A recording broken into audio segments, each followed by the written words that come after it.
So hello guys, Alicia nyo, nagbabalik muli para sa ating panibagong video. So mga minamahal, alam nyo, napaka-amazing. Sobrang naa-amaze ako. Humahanga, sumasaludo, talagang kulang na lang, luhuran ko na eh. Itong si Tito Sotto, dito nga po sa kanyang ginawang kabayanihan. Imagine, kasi si Mima Alicia, mga minamahal, hindi po tayo nabigyan ng opportunity na mabigyan ng scholarship before. Kasi kadalasan dito sa amin, palakasan kung sino yung nasa abo, sila yung, you know, yung may biyayang natatanggap. So, kahit anong lakad mo, sobrang hirap. And even nga sa 4-piece, hindi kami nabigyan ng pagkakataon na makasama sa 4-piece. In fact, sobrang hirap nga namin noon to the point na nangangahoy yung mama ko. Si Mima Alicia ninyo, nag-online selling. Ang dami kong pinagdaanan. Kahit 10 piso yung tubo, pinapatos ko.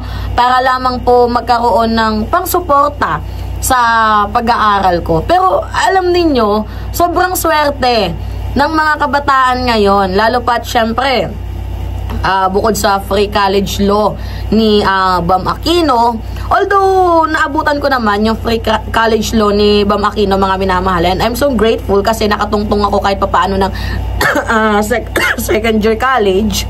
Wait lang. Nakatungtong ako kahit papaano ng second year college, major in English, BS Ed. Pero syempre, yung pang-araw-araw na gastusin, boarding house, pamasahe, foods. So, talagang hindi sapat, mga minamahal, yung pakunti-kunting tubo namin dito nga po sa pag-online selling. So, anyway, nagkwento na si Mima ng ng kanyang talambuhay. Anyway, alam niyo yung pangako ni Tito Sotto kung mananalo siya. Basahin natin Tito Sotto, nangako na ipapamahagi ang kanyang sweldo sa Senado sa mga mag-aaral. So, walang balak na kuhanin ni dating Senate President Tito Sotto ang kanyang magiging sweldo sa Senado kung sakali siya ay mahalal muli sa 2025. Ayon sa kanya, ay mas gugustuhin niya na ipamigay na lang ito sa may hirap na kabataan ang kanyang sweldo para magamit sa kanilang pag-aaral. Alam nyo, naiiyak ako kasi bilang former student, diba? Yung magkaroon ka ng opportunity na mapaaral ka, talagang grabe iba yung feelings diba? Tapos, parang, nakurot yung puso ko dito sa sinabi ni Tito Sen. Sabi niya, kung papalarin daw siya na makabalik sa Senado, hindi niya daw kukunin ang kanyang sweldo. Ibibigay niya na lang daw ito sa may hirap na estudyante para sa kanilang pag-aaral. And tinupad niya. Mga minamahal, ipakita ko sa inyo simula na ang naipangako ni Senator Tito Sotto, nandito ang kanyang sweldo para sa ating mga estudyante na nangangailangan ng tulong. Maaari niyong isumite ang inyong request gamit ang QR code sa iba. So, Senator Sotto donate his first 2 months salary as promised. Delayed kasi ata yung sweldo dyan sa Senado, mga minamahal. Pero, alam ninyo, sa lahat ng mga nangako, isa, si Tito Sotto, talaga sa mga tumupad. Kasi ang daming nangako for example, si Alan Peter Cayetano. Diba? Ano yung pinangako? 10,000 na ayuda sa bawat mamamayang Pilipino. Natupad ba? Wala. Linipad na lang sa hangin. Nanalo na lahat-lahat. Wala. Ganun pa din. Diba? O sino pa? Yung 2 kuryente bill ni Marcoleta. Sabi niya, pag lumagpas ng 2,000 yung bill, iba na yan. Ang pinapangako niya, basta hindi lalagpas sa 2,000 yung kuryente. 2 months na Pero bakit ganon pa din? May pinagbago ba? Ala pa rin. Diba? Mga minamahal. So, nakakaiyak man, nanalo yung mga senador na nangako. 'Diba? Pero hindi naman marunong tumupad sa pinangako, sa pinag-usapan. Pero saludo ako dito kay Tito Sotto. Si Tito Sotto, may lalarawan ko siyang matapang, may paninindigan, 'di ba? Hindi natatakot sa kung sino man, matulungin, maawain, talagang for the Filipino. Yung kanyang ginagawa, 'di ba? Anti-corruption. Yes to good governance. Yan po yung nakikita ko kay Tito Sotto. Wala akong masabi, kundi highly appreciated lahat.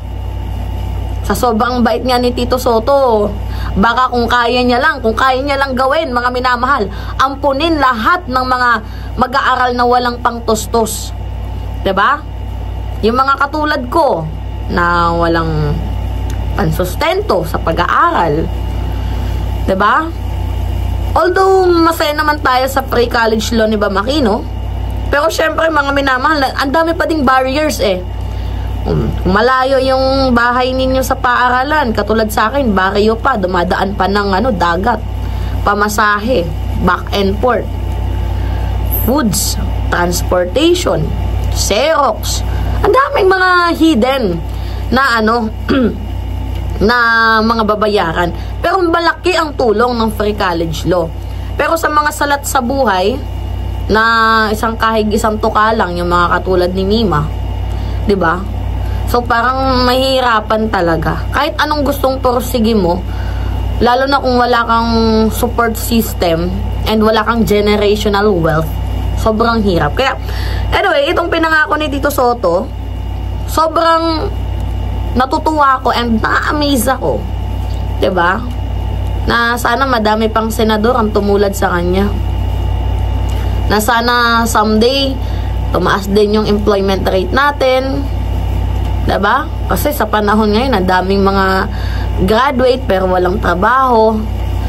Ang iba namang graduate, hindi din nagamit yung kanilang kurso, nag-ibang bansa, nangamuhan. Kasi sa ibang bansa, ang laki ng opportunity. Sana buksan din ang FDI, Foreign Direct Investment ng bansang Pilipinas. Papasukin ang mga dayuhang negosyante para magkaroon tayo ng oportunidad sa pagtatrabaho. Sana pantay-pantay na lahat. Wala ng provincial and Manila rate. Sana hindi lang Manila yung sobrang high. Dapat sana pati yung Visayas ginagawang centralized din ng negosyo. Yung Mindanao. Sana ma-improve ang ating bayan. Alam niyo kung sino makakapagpa-improve niyan? Tayong mamamayang Pilipino. If we elect the right person to be seated in the chair na kung saan ang kanyang ginagawa ay paglilingkod para sa mga kababayang Pilipinong katulad natin. 'Di ba? Hindi yung malinaw yung mata pero bulag siya sa kanyang mga nakikita. Mostly inuuna yung pangangamkam sa kaban ng bayan, inuunang sarili. Sana madami pang mga katulad ni ni Vico Sotto, Mayor Lenny, Joy Belmonte, Tito Sotto, Risa Ontiveros, Ping Lacson, and also the President. Natutuwa ako dahil sa panahon ni PBBM, mas unti-unti nang nababago ang mga pulikadong sistema na iniwan ng Duterte legacy. Alright mga minamahal, anyway, it's me again, Alicia Nyo. Nagbabalik muli para sa ating panibagong video.